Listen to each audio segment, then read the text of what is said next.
Welcome back to Gear Chat. Yeah.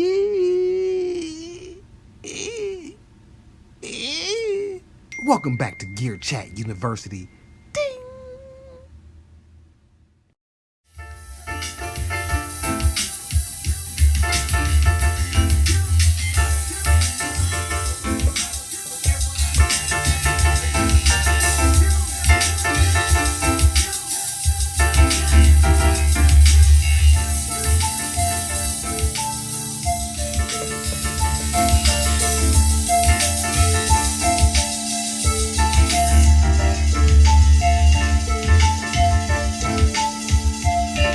I was feeling a little sleepy. I was feeling a little tired. Then I heard this. And I felt a little better. Oh! Every week I tune in to Gear Chat. You and you. I don't know what I will do about that. Every week I tune in to Gear Chat. You.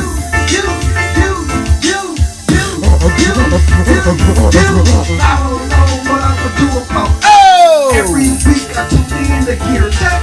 You. I don't know what I would do about that. every Week I tune in to Gear Chat. you. I'm talking about you. Cut that out, John G. We don't want to hear that no more. We don't want to hear that no more.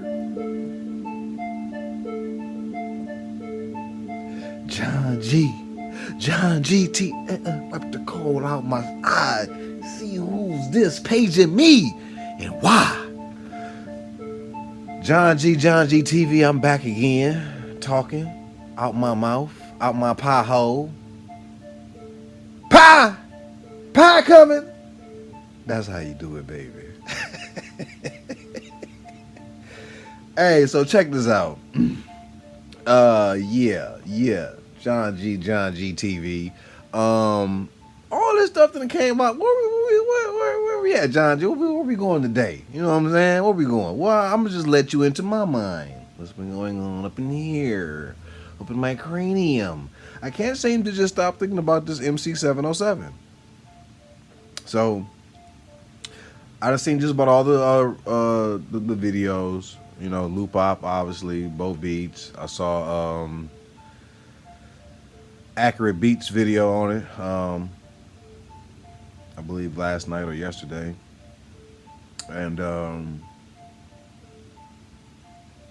almost the same, last night or yesterday. So that's not quite the same. It's Anyway, so my initial thought was this. When I saw it 2 weeks ago, after I had did John G TV, I'm glad I didn't.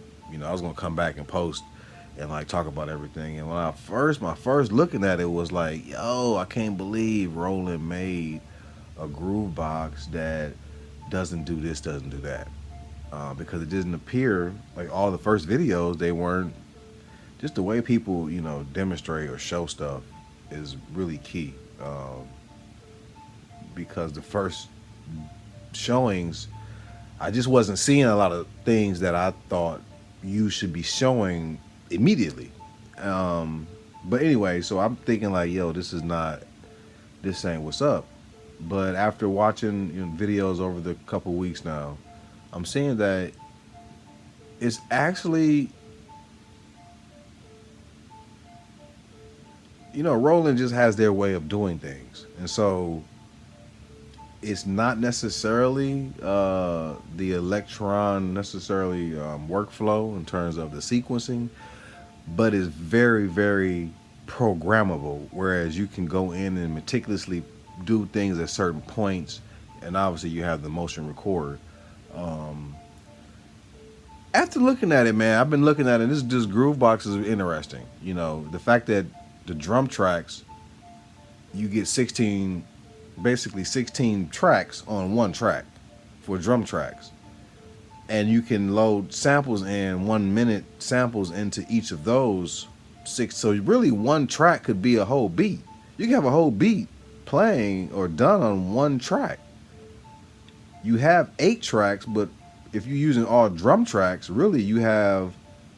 I'm guessing you can use all drum tracks for all 8. So then you do 8 times 16, whatever that is.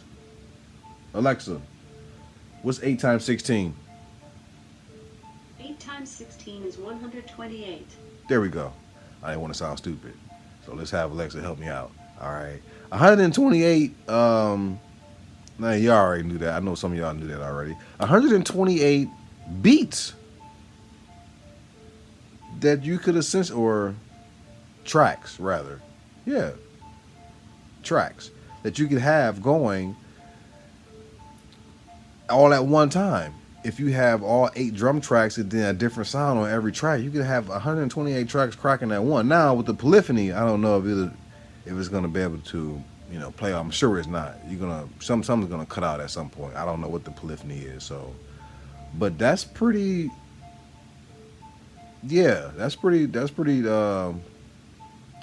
Not that you would need that or do that per se, but just the fact that you can do that on here.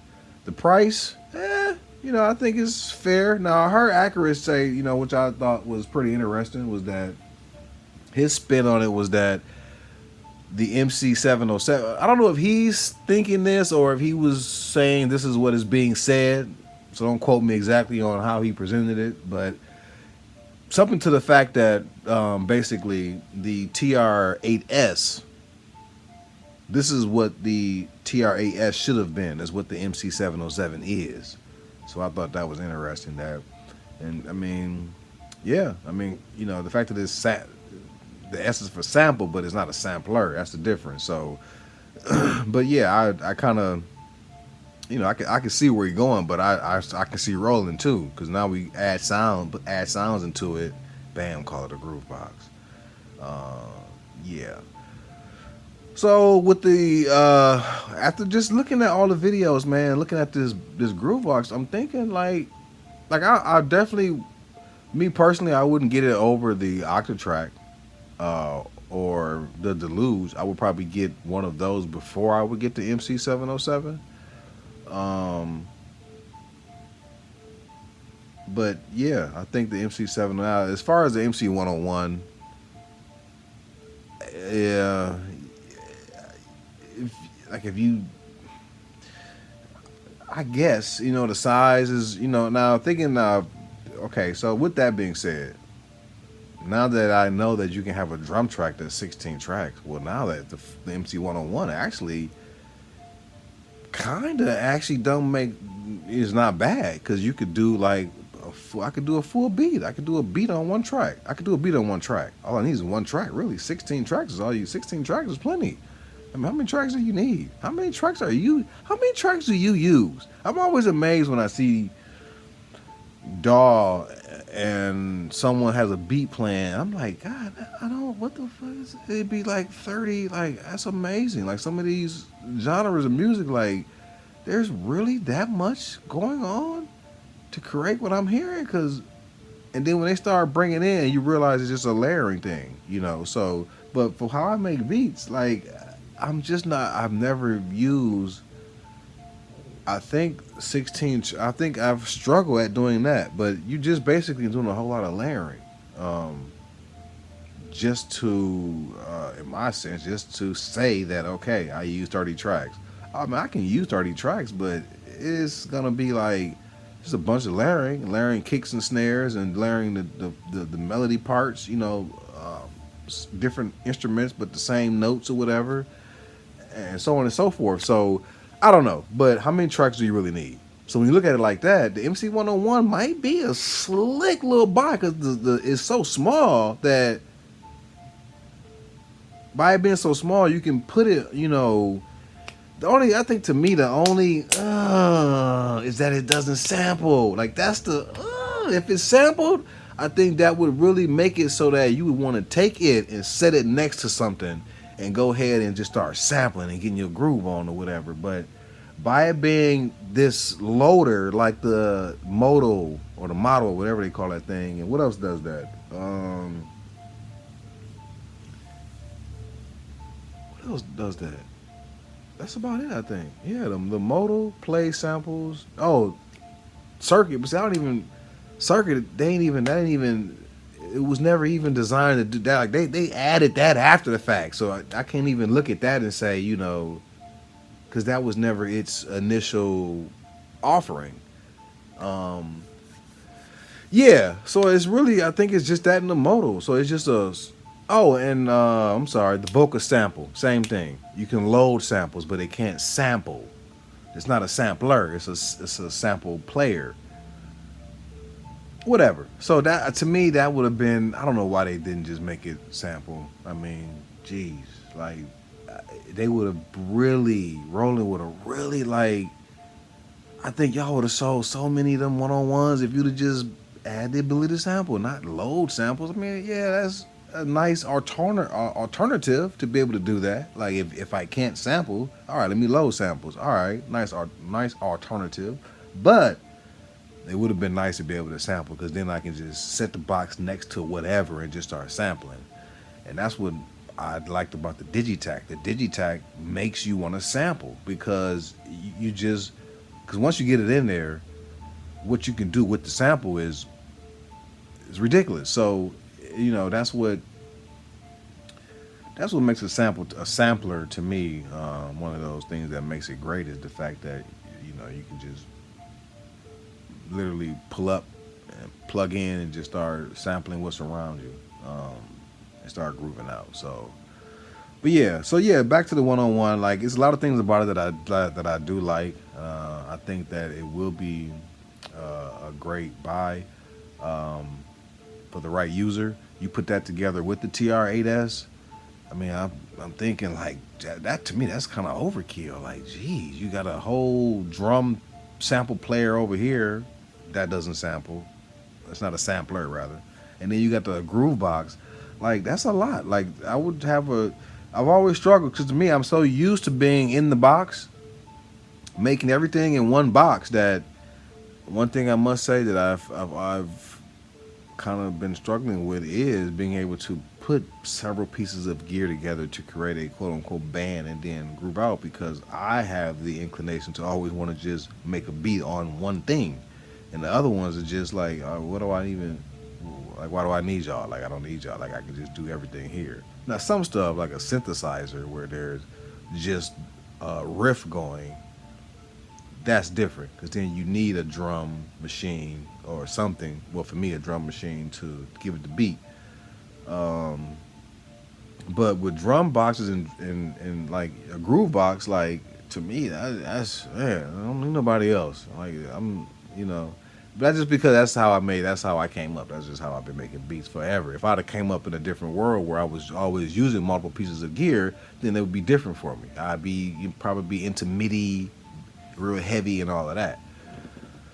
So anyways, the the MC707, the MC101, I think for as we know, Roland always gonna price their stuff a little higher. Another thing, okay, so almost I'm letting y'all inside here. In thinking about the 707 and groove boxes, it led me down the whole groove box bubble. Let me see what's else in here. And then the Force started to peek out at me again. Like, man, this Force is looking, And I'm looking at it like, yo, this Force is looking nice, man. Dude, like a beast, like the CDs. I'm like, And every time I go to see a video on it and watch a video, I'm just like,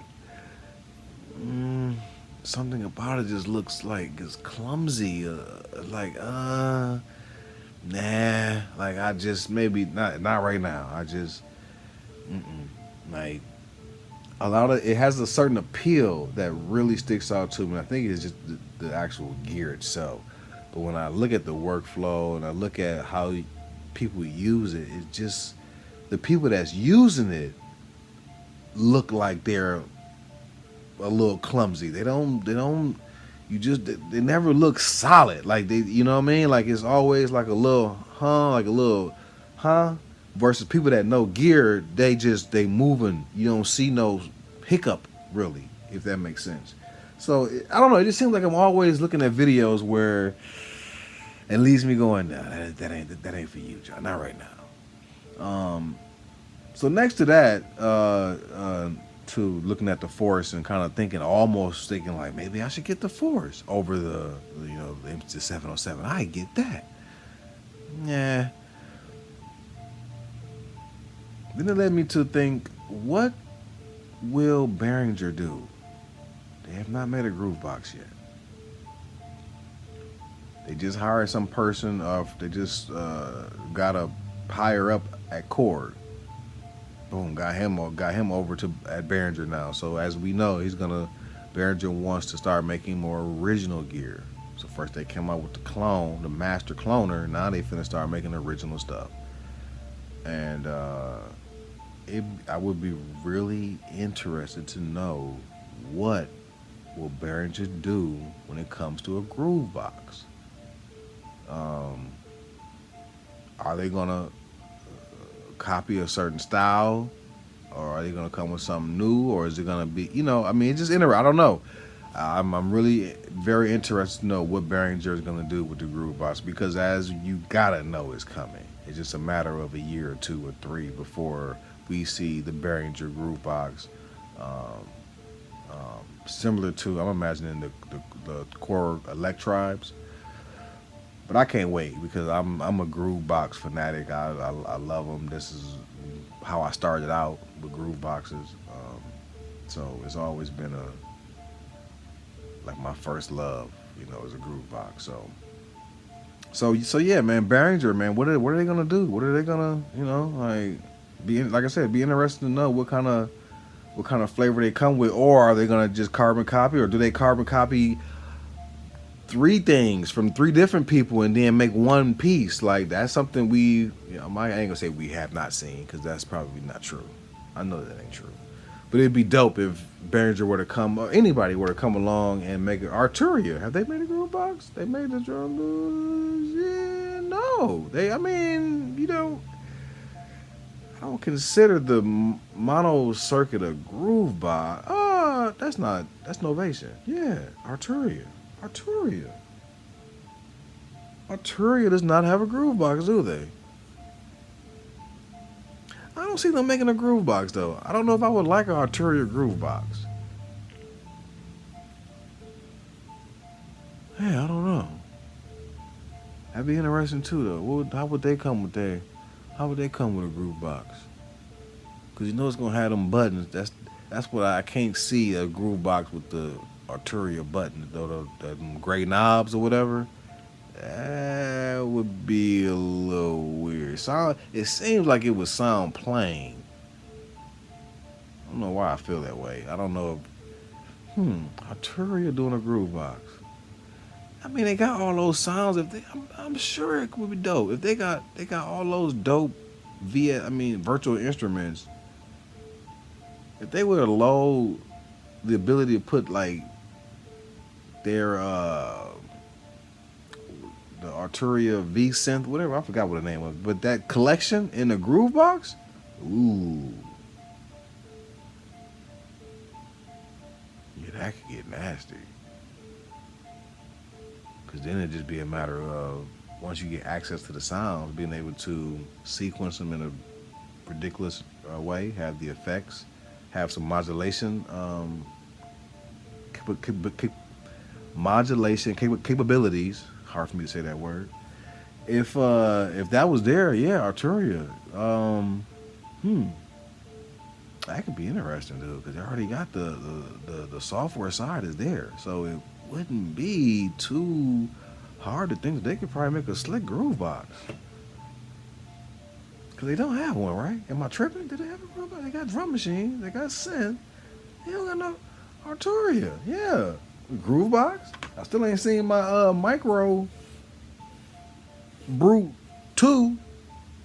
We got the Mini. I predicted the Micro. Then we got the Micro Freak. So I don't know if that's supposed to replace the Micro Brute 2. But I'm still, confident that they will make this Micro Brute 2. That's just me predicting the future. John G TV. I've been here before, and so have you. Welcome back All right, that's it. That's my time, people. John G TV. As always, listen, have a great weekend. Have fun. Make music. Be safe. What else? What else? What else? Every week I tune in to Gear Check. Tune in next week. John G TV. I don't know what I would do about that. Oh. Every week I tune Good in morning. to Gear Check.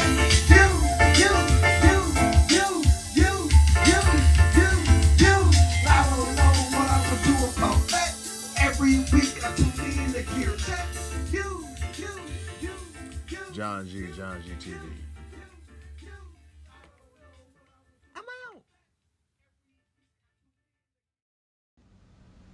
Yeah, you see John G